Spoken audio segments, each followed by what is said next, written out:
لا إله إلا الله محمد رسول الله عليه صلاة الله وآله والأحبة ونصلي ونسلم على رسوله الكريم وعلى آله وصحبه والتابعين ila yaumiddin, amma ba'd. Mari kita ikuti kisah-kisah tentang Rasulullah sallallahu alaihi wasallam. Setelah kemarin Rasulullah munajat 40 hari di Gua Hira sesuai kaul yang masyhur. Ketika itu Rasulullah usia 40 tahun. Ketahuilah, sebelum 40 tahun sempurna Rasulullah memegang gelar, mendapat julukan Al-Amin, manusia terpercaya. Selama 15 tahun Rasulullah mendapat gelar Al-Amin. Al-Amin artinya orang terpercaya yang tidak pernah beda antara ucapan dan tumindak, tidak pernah beda antara hati dan perbuatan. Itu disandang oleh beliau 15 tahun sampai usia 40 tahun. Maka Allah mengutus malaikat Jibril untuk mendatanginya. Ketika Rasulullah sallallahu alaihi wasallam berada di Gua Hira,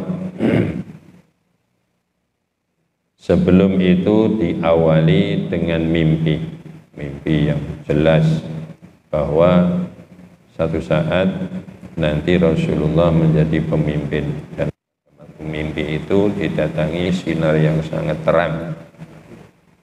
Kenapa harus diawali dengan mimpi? Dan ini biasanya diberikan oleh Allah kepada orang-orang saleh. Karena didasari dulu dengan mimpi agar nanti ketika Rasulullah SAW mendapat wahyu bisa kuat hati.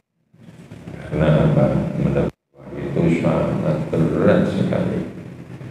Diceritakan dalam hadis ketika Rasulullah meletakkan satu kakinya di atas kaki sahabat.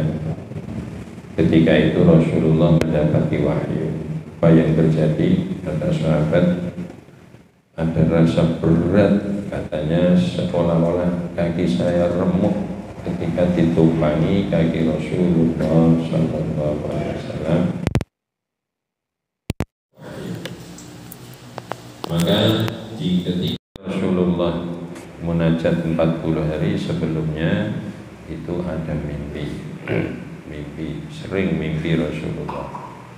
Ada sinar yang sangat terang datang kepada Rasulullah sallallahu alaihi wasallam. Kemudian setelah mimpi, Rasulullah tiba-tiba senang untuk pergi munajat. Padahal tidak ada orang Arab yang istilahnya rohib, mendeta itu tidak ada, tirakat itu tidak ada orang Arab itu. Tapi Rasulullah pergi tirakat, ya, menyendiri di Gua Hira bermalam-malam. Ketika itu datanglah malaikat Jibril alaihi salam di hari yang kedua dari 17 beliau munajat. Hari yang kedua itu mendapat dan didatangi oleh malaikat Jibril. Ini kaulnya banyak sekali. Ada yang mengatakan malam ke 24, ada yang mengatakan 28. Dihitung dari hari kelahiran Rasulullah SAW, artinya hari Senin itu. Datanglah malaikat Jibril kemudian menyekap Rasulullah, disekap dengan kuat agar Rasulullah nanti tidak kaget ketika mendapatkan wahyu. Setelah disekap oleh malaikat Jibril, Rasulullah merasakan ada rasa berat sampai sulit bernafas. Kemudian dituntun oleh malaikat Jibril, Iqra ya Muhammad, Iqra ya Muhammad. Ma ana biqari'in, ma ana biqari'in. Saya tidak mampu membaca, saya tidak mampu membaca. Kemudian disekap lagi, lebih kuat dari sekapan yang pertama. Disuruh lagi, Iqra ya Muhammad, Iqra ya Muhammad. Ma ana biqari'in, ma ana biqari'in. Akhirnya dibacalah oleh Rasulullah, Iqra bismi rabbikal ladzi khalaq, khalaqal insana min 'alaq. Setelah ayat ini dibaca, Rasulullah merasakan getaran yang luar biasa sampai ketisen, bahasa orang Jawa. Ketisen, kedinginan. Dinginan Rasulullah itu. Terus tidak ada wahyu lagi sampai 3 tahun. Atau satu riwayat 30 bulan. Kenapa harus dijeda 3 tahun? Atau satu riwayat 30 bulan. 30 bulan itu ya 3 tahun kurang sedikit. Agar ada kerinduan Rasulullah terhadap malaikat Jibril. Kok Jibril itu datang ya, sekarang kok enggak, gimana ini? Ketika telat sampai 3 tahun, wakilah 30 bulan, Rasulullah merasakan kangen yang luar biasa terhadap malaikat Jibril. Maka datanglah malaikat Jibril dengan membaca ayat, Ya ayyuhal muddassir qum fa'anzir wa rabbaka fakabbir, dan seterusnya. Apa yang terjadi ketika Rasulullah sepulang dari Gua Hira mendapatkan wahyu Iqra bismi rabbikal ladzi khalaq? Beliau pulang menggigil kedinginan dan langsung minta diselimuti oleh Siti Khadijah radhiyallahu anha. Rasulullah merasakan takut. Khadijah, saya ini kena apa? Saya ini kena apa? Siti Khadijah yang selalu memberi semangat kepada Rasulullah sallallahu alaihi wasallam. Ya Rasul, itu bukan apa-apa, bukan jin, bukan hantu, tapi itu malaikat Jibril. Tidak mungkin kamu akan mendapat kecelakaan atau mendapat kesengsaraan. Kamu adalah orang yang selalu menyambung persaudaraan, orang yang selalu menolong orang yang lemah, orang yang memberi kepada orang yang membutuhkan. Terus disebut kebaikan Rasulullah Sallallahu Alaihi Wasallam. Tidak usah takut.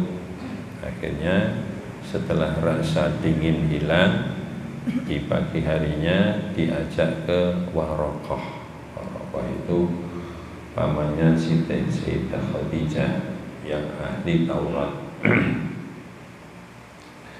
Setelah diajak ke Waraqah, dikatakan, Muhammad, tidak usah takut, itu namus. Namus adalah utusan Allah, itu malaikat Jibril yang akan selalu datang kepadamu. Nanti setelah ini akan selalu datang kepadamu. Ini Waraqah.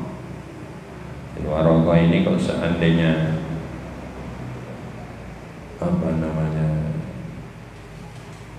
beliau itu menangi Rasulullah SAW, kata beliau, saya akan membantu kamu, akan memperkuat langkahmu. Ini Waraqah. Ya, setelah Rasulullah SAW datang lagi surat, datang lagi ayat, datang lagi ayat, datang lagi ayat, sampai Al-Quran terus berdatangan kepada Rasulullah Sallallahu Alaihi Wasallam.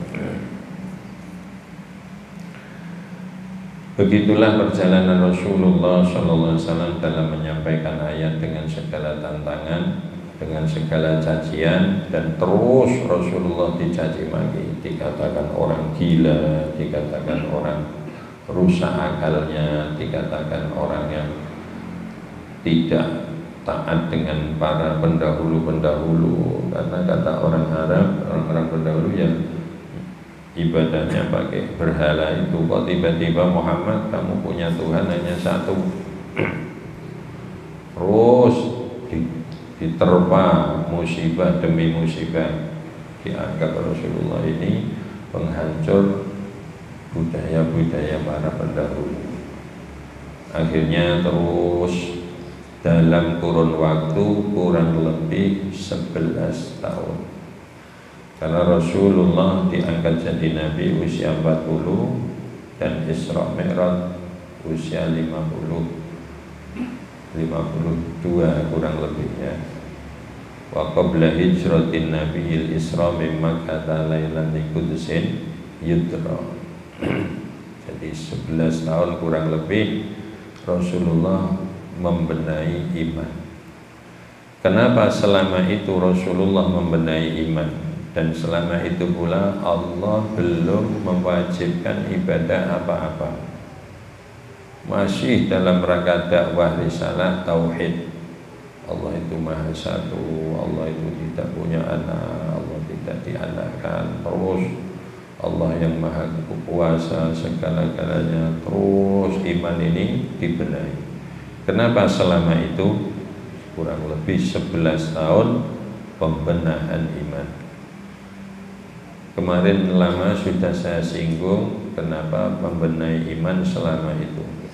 Dan nanti ketika kita mendapati diri kita imannya lemah, maka harus lama pembenahannya kembali menjadi baik, itu harus lama.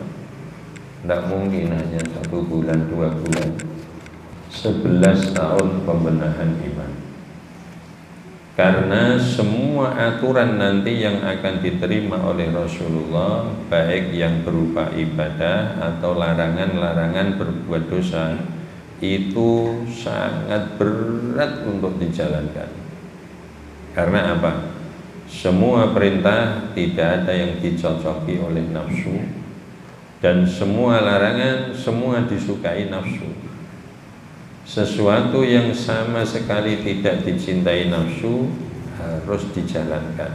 Ini berat sekali. Sesuatu yang semua dicintai nafsu harus ditinggalkan. Ini sebelum kekuatan iman sempurna tidak akan pernah bisa terlaksanakan, baik itu perintah maupun larangan dari Allah Subhanahu wa ta'ala. Karena zaman sebelum lahirnya Rasulullah sudah masyhur dengan zaman jahiliyah, super bodoh. Belum pernah ada satu umat menjalankan kesalahan sebagaimana umat sebelum lahirnya Rasulullah. Ada orang tua merasa malu punya anak perempuan dan harus dibunuh. Itu pola pikirnya bagaimana coba? Padahal orang akan lahir dari perempuan, sementara setiap punya anak perempuan dibunuh. Alasannya hanya gengsi. Nanti kalau dia besar, nanti besan saya tidak orang terpandang, saya menjadi malu, kata orang Arab. Maka setiap punya anak perempuan harus dibunuh, perempuan harus dibunuh. Akhirnya budaya yang seperti ini harus dihentikan. Minum arak itu sudah dianggap minum biasa. Di setiap pertemuan ada arak, di setiap pertemuan ada arak, dan itu harus diharamkan. Bagaimana bisa meninggalkan sesuatu yang sudah menjadi budaya? Tidak ada beban sama sekali. Membunuh orang, merampok harta orang, yang besar menang, yang kuat menindas. Ini sudah pada titik kemerosotan moral yang sudah sangat mentok. Maka dikatakan jahiliyah, sangat amat bodoh. Itu semua tidak akan mampu teratasi sebelum iman tertata. Sama ketika kita terlalu mendahulukan dosa, meninggalkan ibadah, yang hanya mampu mengatasi ketika iman ditata dengan baik. Kalau iman sudah tertata, maka apapun yang diperintahkan Allah akan menjadi ringan, Apapun yang dilarang Allah, jangankan kepingin menjalankan. Menjalankan tuh rasanya sudah tidak enak. Risih, melihat saja sudah tidak enak. Itu kalau sudah iman kuat. Maka Rasulullah pembenahan iman kurang lebih 11 tahun. Baru ada wahyu pertama kali adalah Isra Mi'raj. Isra Mi'raj dilakukan oleh Rasulullah Shallallahu Alaihi Wasallam ketika Rasulullah Shallallahu Alaihi Wasallam mau hijrah. Ada hikmah besar kenapa sebelum hijrah ada Isra Mi'raj. Wa qabla hijratin Nabiyil Isra, sebelum hijrahnya Rasulullah ada Isra Mi'raj. Ketahuilah, orang mendukung Rasulullah kalau tidak dengan hati yang penuh akan sulit untuk diajak maju. Karena pengikut Rasulullah harus yang betul-betul militan. Kalau yang masih separuh-separuh itu sulit nanti, karena dipersiapkan untuk kekuatan yang sangat besar. Maka dites oleh Allah Subhanahu wa Ta'ala. Jadi Isra Mi'raj itu hikmahnya banyak.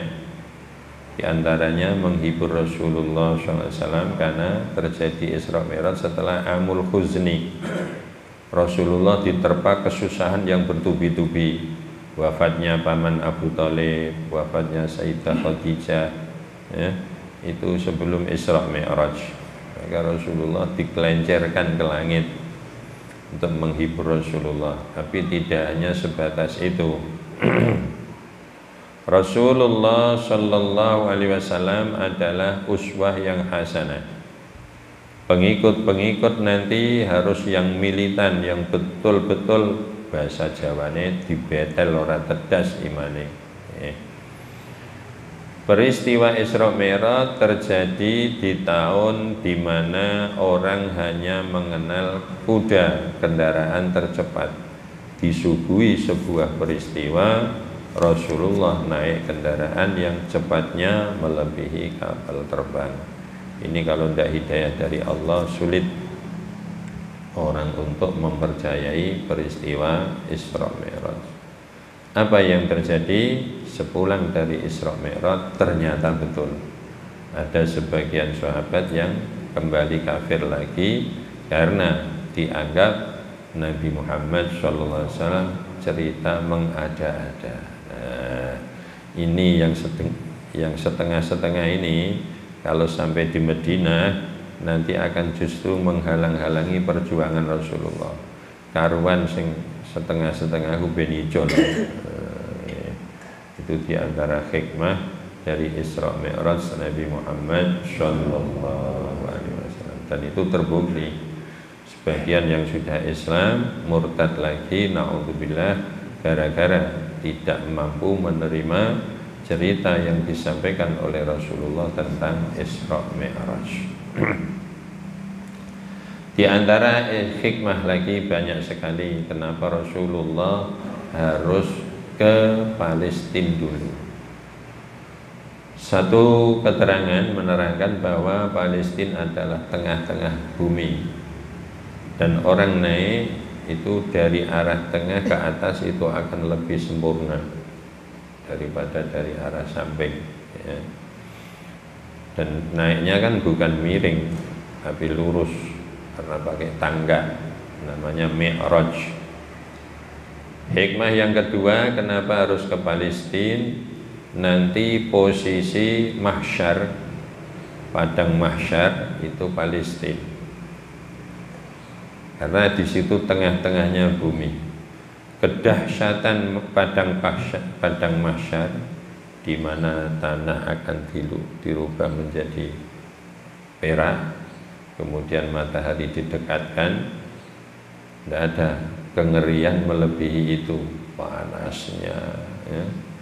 Maka sampai diterangkan ada orang yang keringatnya sampai ke pusar, yang keringatnya sampai ke dada, yang keringatnya sampai ke tenggorokan, ada yang keringatnya sampai daun telinga, saking panasnya. Nah, Kenapa Rasulullah mampir Palestina dalam Isra Mi'raj? Di antara hikmahnya agar tanah mahsyar setelah diinjak oleh kaki Rasulullah Shallallahu Alaihi Wasallam, nanti umat ini tidak separah sengsaranya umat-umat sebelum umat Rasulullah. Ini karena sudah diawali diinjak lebih dahulu oleh kaki Rasulullah Shallallahu Alaihi Wasallam. Itu diantara kenapa harus mampir ke Palestina.